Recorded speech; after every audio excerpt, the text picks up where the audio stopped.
उसको हमने उजागर किया, जनता तक लेकर गए और मुझे लगा कि हमारी बात को कांग्रेस के कार्यकर्ताओं की, हम नेताओं की जो आवाज़ थी, जो बात थी, जो तथ्य थे, जो प्रमाण थे, उनको जनता ने स्वीकार किया। यही कारण था कि 5 साल की सरकार के बाद जब चुनाव हुए तो जनता ने हमारे बातों पर विश्वास किया और 163 से वो 70-71 पर आकर रुक गए थे।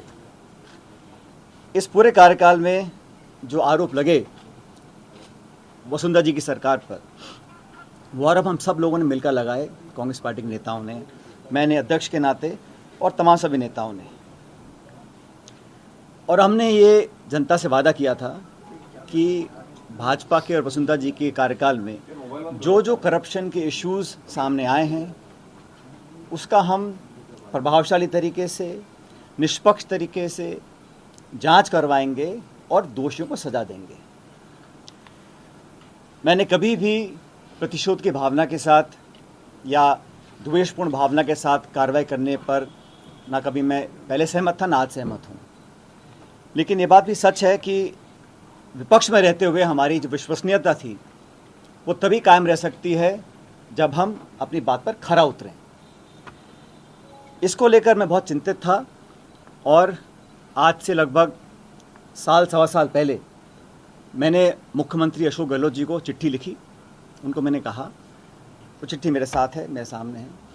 मैंने बड़े विस्तार से पूरे घटनाक्रम का विवरण उसमें रखा और मैंने कहा कि हमारी सरकार को बने अब लगभग 3.5 साल हो गए। उस समय अब समय आ गया कि हम लोग अपने वादों पर खरा उतरें।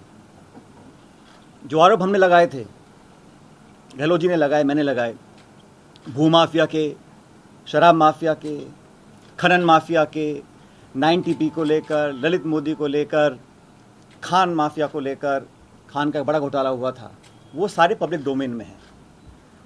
मैंने उनसे आग्रह किया था कि 1.5 साल बचा है चुनाव में और हम लोगों को, कांग्रेस जनों को ये दिखाना पड़ेगा कि हमारी कथनी और करनी में फ़र्क नहीं है। मैंने तमाम जो हमारे स्टेटमेंट्स थे, जो हमने प्रतिक्रियाएं दी थी, जनसभाओं में, प्रेस वार्ता में जो आरोप लगाए थे, वो सब उनको मैंने दिए और उसकी कॉपी मैंने AICC में तमाम लीडरशिप्स को दी कि हम चाहते थे संज्ञान इसका लिया जाए। ये पहली चिट्ठी मैंने लिखी थी 28 मार्च 2022 को। उसका मुझे जवाब नहीं मिला, तो फिर मैंने 2 नवंबर 2022 को एक और चिट्ठी लिखी। उसमें उनको बड़ा विनम्रता से आग्रह किया कि मैंने आपको पहले लिखा था, ये प्रकरण हुए, ये आरोप आपने लगाए, मैंने लगाए, पूरी कांग्रेस पार्टी ने लगाए और जनता ने हमारी बातों को विश्वास किया। तभी तो हम लोग जहां सिर्फ 21 सीटों पर रह गए थे 2018 के चुनाव में, 2013 के चुनाव में 21 से लेकर हम 100 तक पहुंचे, तो हमारी बात पर लोगों ने विश्वास किया था। चिट्ठी लिखी मैंने 2 नवंबर 2022 को, उसका भी जवाब मुझे मिला नहीं। और हम चाहते हैं कि जब जनता के बीच जब सिर्फ 6 महीने का, 7 महीने का समय बचा है, तो हम लोग पब्लिक में जाएं, उससे पहले हम लोग कुछ कार्रवाई करें।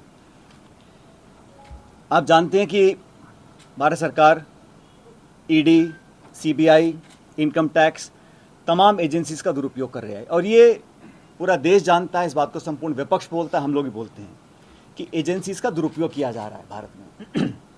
और 95% जो छापे, नोटिस, कार्रवाई हो रही है ED के माध्यम से, वो विपक्षी नेताओं के ऊपर हो रही है। इसको लेकर विपक्ष की तमाम पार्टियां न्यायालय तक भी गई हैं। तो एक तरफ तो केंद्र सरकार एजेंसीज का दुरुपयोग कर कर जो कांग्रेस की लीडरशिप है उनको टारगेट कर रही है।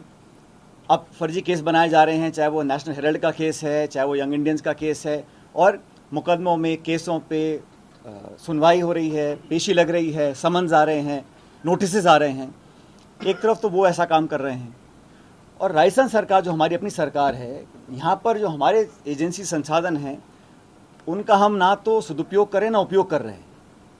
तो ये बड़ा विचित्र मामला था, इसको लेकर बहुत मैं चिंतित था। मैंने ये प्रकरण साल भर से ज़्यादा हो गया, तो आज मैं चाहता हूँ कि ये बात पब्लिक डोमेन में जाए, क्योंकि कांग्रेस कार्यकर्ताओं को लगना नहीं चाहिए, पब्लिक को लगना नहीं चाहिए कि हम लोग कहते कुछ है, करते कुछ है।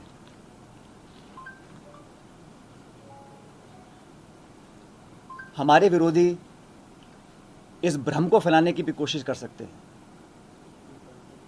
कि कहीं कोई मिलीभगत तो नहीं है, क्योंकि कांग्रेस के पिछले कार्यकाल में भी जब हमने 22,000 करोड़ का घोटाले का आरोप लगाया था, उस समय कांग्रेस सरकार ने भी एक माथुर आयोग का गठन किया था। लेकिन न्यायालय ने कहा कि जो गठन हुआ है आयोग का वो प्रॉपर तरीके से नहीं किया गया, उसमें कोई लीगल कमियां रह गई थी और उसको खारिज कर दिया। तो ये भ्रम भी फैलाया जा सकता है विरोधियों के माध्यम से। हमारे विरोधी बोल सकते हैं कि भाई ये तो मिलीभगत यहाँ पर हो रही है। और वसुंधरा जी का कार्यकाल हम सब ने पब्लिकली कहा कि राजस्थान सरकार का सबसे भ्रष्ट कार्यकाल था, और तमाम प्रकरण सामने आए, उसकी लिस्ट मैं आप लोगों को अभी देता हूँ। तो इस धारणा को तोड़ना, प्रभावी तरीके से तोड़ना कि कहीं ऊपरी मिलीभगत तो नहीं थी, बहुत ज़रूरी हो गया, क्योंकि चुनाव में अब सिर्फ 6-7 महीने का समय रह गया है।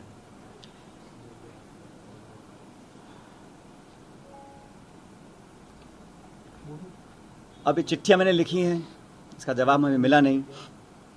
और जैसा कि आप जानते हैं कि जब ये खान घोटाला हुआ था, 45,000 करोड़ रुपए का आरोप हमें लगाया था सरकार के ऊपर, और हमने मांग की थी कि इस घोटाले की जांच सीबीआई से की जाए। 4.5 साल बाद भी इस जांच को सीबीआई को नहीं दिया गया। और ललित मोदी कांड हुआ था, उस समय हम सब लोग, माननीय अशोक गहलोत जी, मैं, हम सब नेता जो कांग्रेस पार्टी के थे, हम गवर्नर के पास गए, राष्ट्रपति के पास गए, ज्ञापन दिया, सीएजी के पास गए, सीबीसी के पास गए, और तमाम एजेंसीज को कहा इसकी जांच की जाए। तो आज जब 4.5 साल पूरे हो गए सरकार के, कांग्रेस सरकार के, तो भ्रष्टाचार, करप्शन के ऊपर जो हमारी एक नो टॉलरेंस पॉलिसी है करप्शन को लेकर, उसको और पुख्ता करने के लिए हम चाहते थे एक विस्तारित, पारदर्शी और प्रभावी कार्रवाई करी जानी चाहिए। अभी तक वो कार्रवाई करी नहीं गई है। और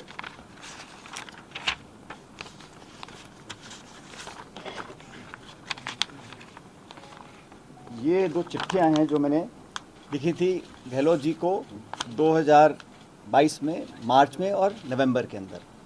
इसकी कॉपी मैं आपको दूंगा। लेकिन साथ ही साथ ये जो मैं कह रहा हूँ, ये सब हम एक छोटा सा वीडियो हमारे पास है जो इकट्ठा किया था, जो पब्लिक डोमेन में हमने बातें करी थी।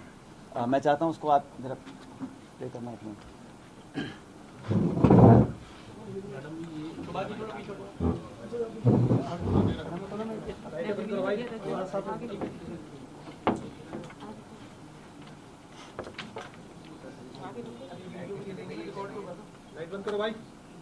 आपको बता दें कि सचिन पायलट की प्रेस कॉन्फ्रेंस चल रही है, जहां पर वो अपनी बात सामने रख रहे हैं। चुनावों में कुछ महीने रह गए हैं और चुनावी सरगर्मियां तेज होने की एक तस्वीर हमें सामने दिख रही है। सचिन पायलट ने कहा है कि उनके खिलाफ जो भ्रम फैलाए जा रहे हैं, शायद उसका ये जवाब है। वो उन्होंने केंद्र सरकार पर जो भी आरोप लगाए हैं, भ्रष्टाचार पर आके आरोप लगाए हैं केंद्र सरकार पर, और अपनी बात रखी है कि उन्होंने प्रतिशोध की भावना से कार्रवाई की मांग कभी नहीं की। वो ये चाहते हैं कि जो भी आरोप प्रत्यारोप का सिलसिला चल रहा है उसे पब्लिक डोमेन में लाया जाए। उन्हें अपना विश्वास जताने की कोशिश जो है प्रेस कॉन्फ्रेंस के जरिए वो ये दिखा रहे हैं।